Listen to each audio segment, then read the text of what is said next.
Hello दोस्तों, मैं Aryan school of business advisor and founder online business workshop. मित्रों, सफलता के संदर्भ में हम बात करना चाहेंगे personal auto starting systems. Personal auto starting system ये क्या कहता है? पर्सनल ऑटो स्टार्टिंग सिस्टम ये कहता है कि यदि हम सफल होने के लिए प्रयत्न नहीं कर रहे हैं तो हमारे द्वारा ऑटोमेटिकली असफल होने के लिए प्रयत्न स्टार्ट हो जाएंगे। यदि हम सफल होने के लिए प्रयत्न नहीं कर रहे हैं तो हमारे द्वारा असफल होने के लिए ऑटोमेटिक असफल होने के लिए प्रयत्न स्टार्ट हो जाएंगे हमारे द्वारा। वो अनकंट्रोल्ड होंगे। अर्थात सफल होने के लिए हमें प्रयत्न करना पड़ता है, असफल होने के लिए प्रयत्न हमें करना नहीं पड़ता है, स्वतः ही स्टार्ट हो जाते हैं। अर्थात पहली शर्त ही है असफल होने की पहली शर्त या असफल होने की स्टार्टिंग कहाँ से होती है? असफल होने की स्टार्टिंग होती है कि हम सफल होने के लिए प्रयत्न करना बंद कर दें।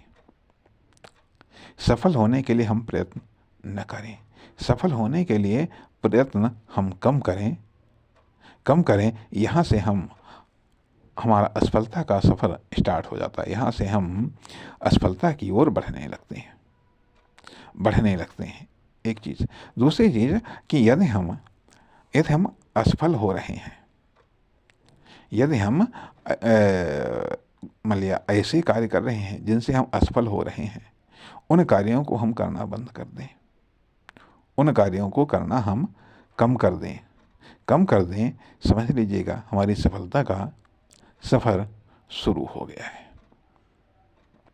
हमारा सफलता का सफ़र शुरू हो गया है। यदि बुरे कार्य हमारे समय साधन संसाधनों को नष्ट करते हैं, यदि बुरे कार्यों को करना हमने बंद कर दिया है, समझ लीजिएगा कि सफलता की शुरुआत हो गई है। इसलिए कहने का अर्थ यह कि सफल होने के लिए हमें निरंतर प्रयत्न करते रहना आवश्यक है।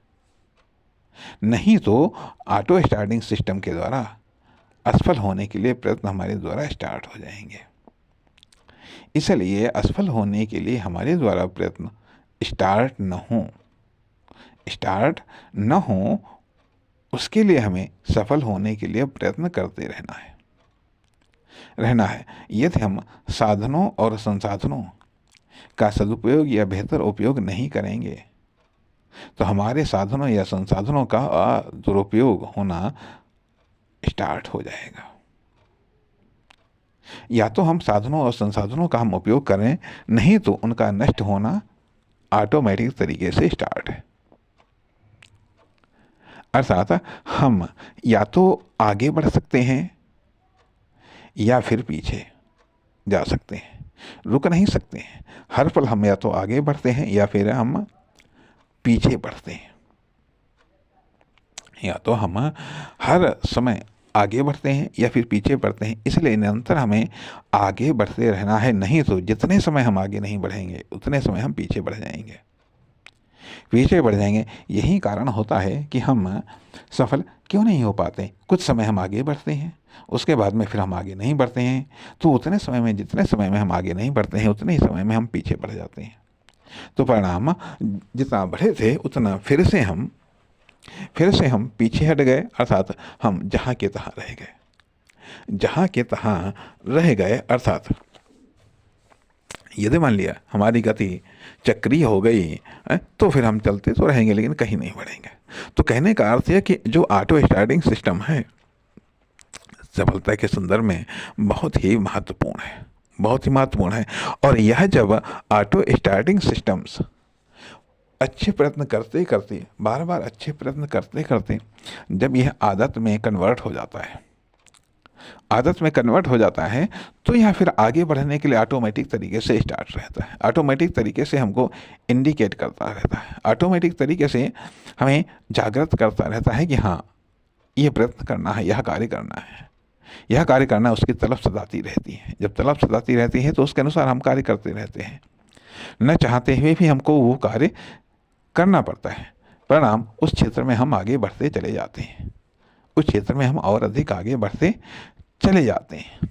तो इसलिए ऑटो स्टार्टिंग सिस्टम हमें फेलियर की तरफ नहीं घुमाना है, इसे सक्सेस की ओर घुमाना है, अच्छे प्रयत्नों की ओर घुमाना है, साधनों या संसाधनों के बेहतर उपयोग की ओर घुमाना है। इसलिए हमें सफल होने के लिए निरंतर प्रयत्न इसलिए करते रहना है ताकि ऑटो स्टार्टिंग सिस्टम के तहत फेलियर वाले प्रयत्न हमसे स्टार्ट न हो जाएं या फेलियर वाले प्रयत्न हम न करने लगें। अर्थात सबसे महत्वपूर्ण कारक यह है कि सफल होने के लिए प्रयत्न न करना फेलियर को जनरेट करता है, फेलियर को क्रिएट करता है, फेलियर को क्रिएट करता है। नमस्कार, धन्यवाद।